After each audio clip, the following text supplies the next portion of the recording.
Let's bring in former Chief of Staff to Vice President Pence, Mark Short. Mark, good afternoon to you. Thanks for joining us.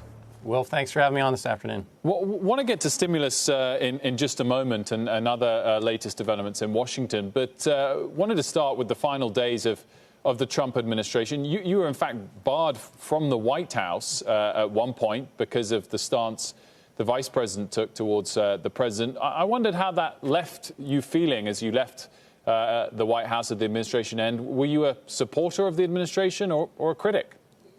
Well, Wilf, I'm very proud of a lot of the things that we accomplished over the 4 years in the Trump-Pence administration, and was very honored to serve. And I was very proud of the vice president and the courage he showed on January 6th. I think that, unfortunately, there was some bad advice, I think, that was provided to the president about certain powers that the vice president may or may not have. I think the notion that anyone would believe that our founders would bestow upon one single person the ability to throw out election results, I think is pretty absurd. But the reality is that we accomplished a lot in those 4 years. I think there's a very good record that the president has that he can be proud of over those 4 years.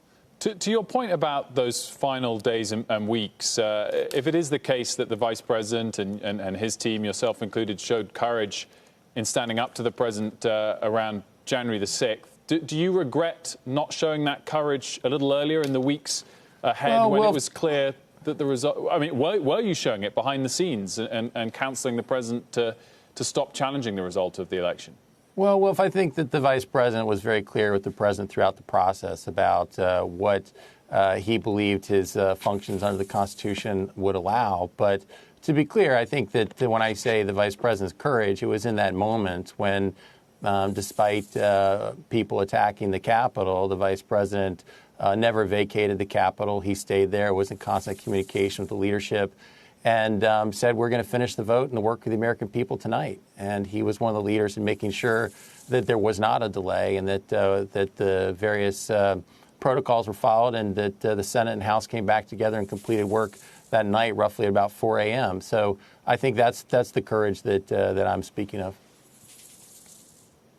One more from me on this one, Mark, and that is, Sarah, what is the status of the relationship between Pence and Trump? And what does that mean for Vice President Mike Pence's future? Is it going to be with Trump or without him? I think that they've had several conversations that have been cordial in the last few weeks, and I think again that the vice president's very proud of the relationship that they had and what they accomplished. But I think that at this point the vice president still has a very bright future. But I know that he and his spouse will consider what doors they think the Lord's opening for them and decisions they make in the future. And now it's really not the time for them to be as focused on that. Mark, looking forward, what is your expectation of bipartisan support for a big stimulus bill in the coming weeks? Well, Wilf, I think it's really the only pathway forward. I think it's important to remember that thus far there's been multiple bills passed that have allocated $4.5 trillion for COVID relief. And so as you look at what the Biden administration has proposed, there's some things where there's agreement and there's some things where there's not. And as you know, we passed the historic tax relief under budget reconciliation back in 2017 on a very partisan basis.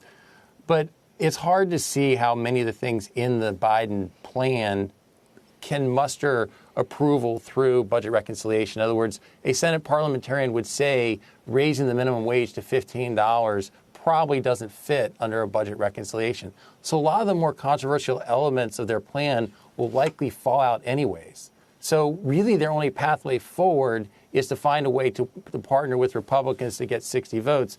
Otherwise, if they pursue a strictly partisan path, there's not really a way to do it because either the parliamentarian will rule them out, or as you just reported, Senator Manchin has already said he doesn't support the increase in the minimum wage that's federally mandated to $15. So really the only pathway forward is to say, how can we marry up with 10 Republicans in the Senate to find a pathway to 60 votes? Shepard Smith here. Thanks for watching CNBC on YouTube.